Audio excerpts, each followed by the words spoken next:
Hey guys, so this weekend we did a power disc brake conversion for the front of this 1968 Dodge Coronet. It's pretty straightforward. We use a CPP kit. If you've ever changed a ball joint, a brake line, a brake hose, anything like that, then you can do it. It came with spindles, calipers, loaded calipers, discs. The bearings were already packed, and it was really simple. It was all pre-assembled. You did have to take the disc brake off and the caliper off to install the spindle. You only had to pop loose the upper ball joint and then 2 bolts holding the backing plate basically on the lower control arm. It was really simple, didn't take very much time at all. I'll include a quick video with this video on doing that. Then put it all back together. If you've ever done that, if you ever changed discs before or anything, then you know what to do on that. One thing that you will need to do is the rear brake flare fitting, not on this particular one, but on the actual line, is basically this size, a larger size, and you have to make it the 3/16 size to fit into the proportioning valve back here. So we did have to cut off on the original hard line for the rear brakes, did have to cut off the I don't know what size, 9/16 or 5/8 flare nut, and then install the 3/16 and do the double flare on it. And it was kind of tight in the car. Basically, you want to do that before you put the master cylinder and everything on. If you're really careful, you do have to bend the lines around. Like this line right here is the original front brake line. I'd probably recommend, if these are the original lines, to replace them, but that's the original front brake line. We just took our time, bend it around. It was originally like in this location here. Bend it around, put the appropriate angle on it, and it worked on the front of the proportioning valve down here. The kit did not come with mounting bolts into the firewall. We just used 1.25 inch 5/16 bolts, 4 of them, and it worked pretty good. It was a 2-man job. One guy had to put the bolts in and hold them while we slid the master cylinder and booster on.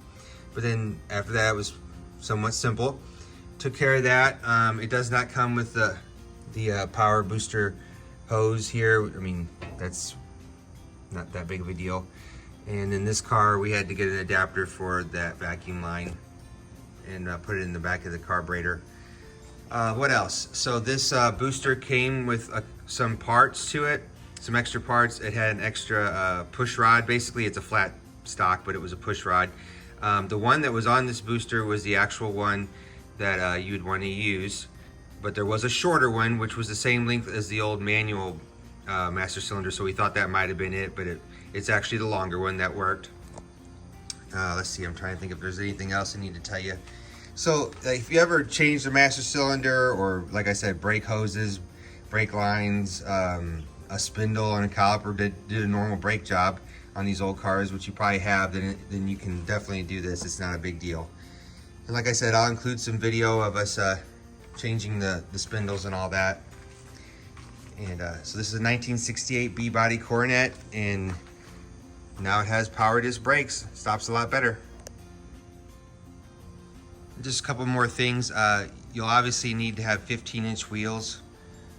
These have already been converted on this car, so to use these disc brake kits, usually. It's got a pretty nice interior in there. A little pearlescence on the seats. Nice little hot rod.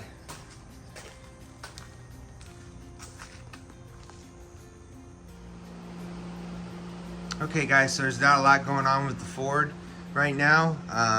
The engine is finally in the hot tank. That was what I was told last Thursday. So this week we should know what's going on with the 351 Windsor, whether or not it can be bored or if we just need to keep looking. Did a little bit more cleanup on the inside here, the engine compartment. We're definitely going to have to get a stall converter, probably roughly a 3,000 RPM stall converter. We got the wheels, as we saw in the other videos. We need to order the tires. I'm thinking about a 26-inch diameter. But what we worked on, I cleaned all the, I had a sticker here finally, cleaned all the windows. Had a lot of overspray. And you can just use some, if you have some lacquer thinner or something like that, it usually works pretty good. Or they got some stuff called Goof Off, or I guess you can use some brake fluid if you had a brake cleaner if you had to. But yeah, that's what's going on still. And it's just basically sitting right now, not getting a lot done to it. This weekend we worked on the 68 Coronet again and put the power disc brakes, manual drum to power disc brake conversion, and I'll include that on this video. The Wagoneer is still running around strong, no issues there. And for you guys who want an update on the 52 or 51 Plymouth Concord, still waiting on someone to rebuild the rear end. That's a long story. It's supposed to be getting wired pretty soon. We'll find out about that, but it does have in case you guys don't know, it has a 318. You can watch some of the older videos. We go over all that, but it is very difficult to put a 318 or probably any V8 engine in these old Plymouths, and now I know why people don't do it very much, but it's a little bit more difficult than a lot of other cars because of the small engine compartment. Not a lot of clearance, as you can see, but there's different ways around that with using different radiators and all that. So, but yeah, watch the video on the disc brake conversion. Thanks.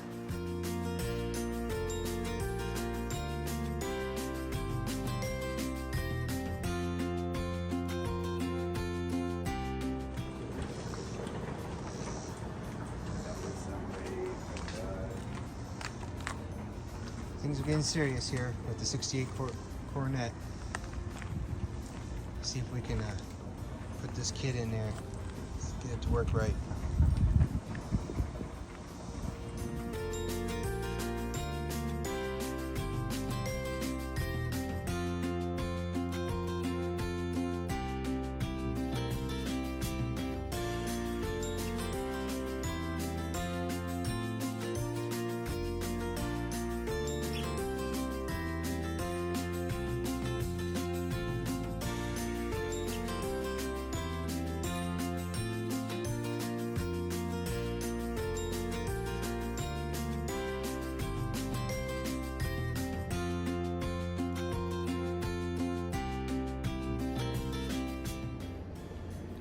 Hey guys, thanks for watching, and remember this video is not for educational purposes, it's for entertainment purposes only because I have no idea what I'm doing. Thank you.